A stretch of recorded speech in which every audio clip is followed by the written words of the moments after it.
जिला मुख्यालय के हवेली रिसोर्ट में अंतिम हिंदू सम्राट पृथ्वीराज चौहान की पुण्यतिथि समारोह का आयोजन किया गया।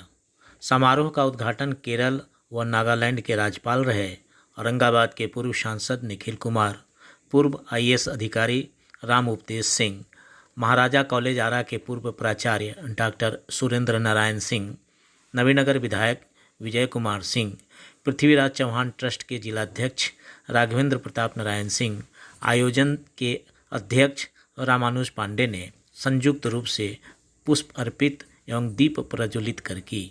आयोजन को संबोधित करते हुए आयोजकों ने ट्रस्ट के उद्देश्यों एवं ट्रस्ट द्वारा संचालित होने वाली आगामी योजनाओं की चर्चा करते हुए कहा कि यह ट्रस्ट हर वर्ग संप्रदाय के हितों की रक्षा के लिए जाति धर्म से ऊपर उठकर कार्य करेगा, जिसकी सराहना कार्यक्रम में उपस्थित अतिथियों के द्वारा भी की गई। वहीं पृथ्वीराज चौहान के पुण्यतिथि पर उन्हें स्मरित करते हुए आगत अतिथियों ने उनके व्यक्तित्व एवं कृतित्व पर प्रकाश डालते हुए बताया कि वे एक ऐसे राजा थे जिन्होंने मोहम्मद गोरी को 17 बार पराजित किया, परंतु अपनी उदारता और क्षमावादी नीति के कारण मोहम्मद गोरी के छल और जयचंद की गद्दारी से 18वें युद्ध में अपने मित्र चंदरबरदाई के साथ बंदी बना लिए गए।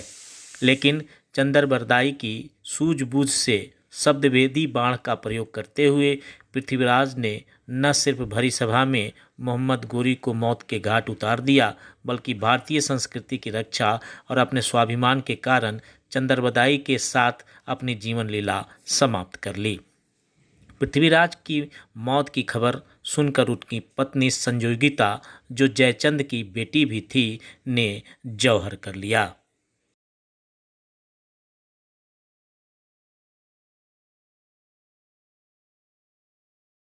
जब बैठे थे वहां उन सबको दरकिनार करके सामने चली गई और जो मूर्ति लगी हुई थी पृथ्वीराज की उसको माला पहना दिया। जैसे ही माला पहनाया पृथ्वीराज करीब हुए और उनको घोड़े पर बिठाया और लेके चलने लगे तो जयचंद की सेना ने उनको रोका। बाकायदा वहां पर लड़ाई हुई।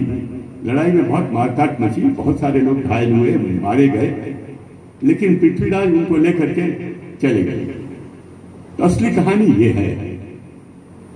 तो इससे जयचंद आग बबूला हो गया कि मेरे सामने दिन दहाड़े पृथ्वीराज की ये मजाल। इसके कुछ ही दिन बाद मोहम्मद घोरी ने अपना दूसरा हमला किया हिंदुस्तान पर। पहले हमले में 1191 के पहले हमले में वो हार गया था और जैसा लोगों ने कहा है पृथ्वीराज ने उदारता दिखाई और उसको कहा कि जाओ अपने घर जाओ, फिर मत आना। जाते वक्त घोरी कह गया मैं तो आऊंगा, देखना।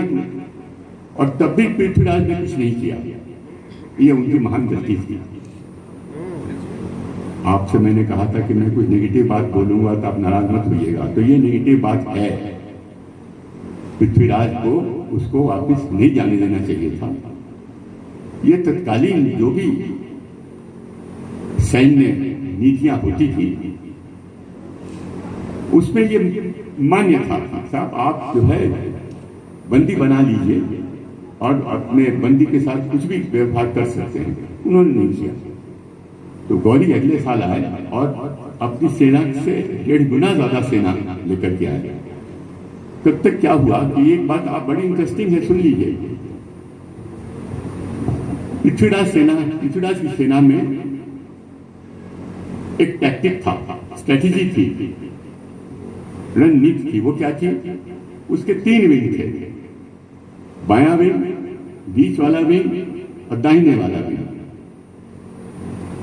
तो उनका ख्याल था कि पहले हम बायां या दायां जो भी खंड है उसको आगे भेजेंगे और देखेंगे कि घोरी की सेना क्या करती है इस सेना के साथ। अगर हमारी सेना जीत रही होती है तो हम धीरे धीरे आगे बढ़ेंगे उसके सपोर्ट। और अगर सेना हमारी घिर गई है तो हम बाएं वाले विंग को भेजेंगे उसको घेरने के लिए। तो सेना इनकी अच्छा खासा काम कर रही थी और पृथ्वीराज ने अपनी बाएं वाली विंग को अपनी जगह रखा। इस समय जयचंद ने वो काम किया जिसके बाद जयचंद के नाम पड़ गया उन लोगों को जिनको गद्दार कहा जाता है। उन्होंने उस दाहिने विंग को अटैक कर दिया, उस पर हमला कर दिया। यह प्रत्याशित मामला। इस अटैक के बाद, इस हमले के बाद पृथ्वीराज की सेना अस्त व्यस्त हो गई। जब अस्त व्यस्त हो गई तो इसकी खबर गौरी को मिली और गौरी ने जो बाकी सेना उसके पीछे थी उसको आगे भेजा और जैसा पंडित जी ने कहा है उस सेना ने दूसरी सेना पृथ्वीराज की सेना को घेर लिया और तब उसके बाद जो हुआ सभी जानते हैं। लेकिन अगर आज जयचंद जाना जाता है कि गद्दार है और किसी को गाली देनी होती है तो हम लोग कहते हैं अरे तुम गद्दार हो, तुम जयचंद हो। तो वो यही कार्रवाई थी उसकी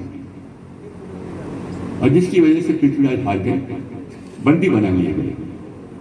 तो बंदी बना लिए गए के बाद क्या हुआ इस पर कुछ विवाद है। एक सोच ये है, कुछ इतिहासकार ये कहते हैं कि पृथ्वीराज को बंदी बना करके तो गौरी उनको कंधार ले गया और वहां उनकी हत्या कर दी आंख खोलने के बाद।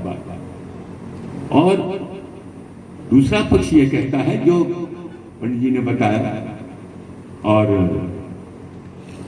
विजय सिंह ने बताया,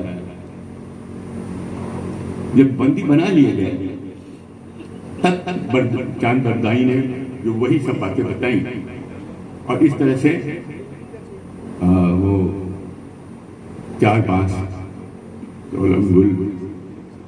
अंगुल अष्ट प्रमाण देते पे सुल्तान है मच गो चौहान। और ये बात सही है।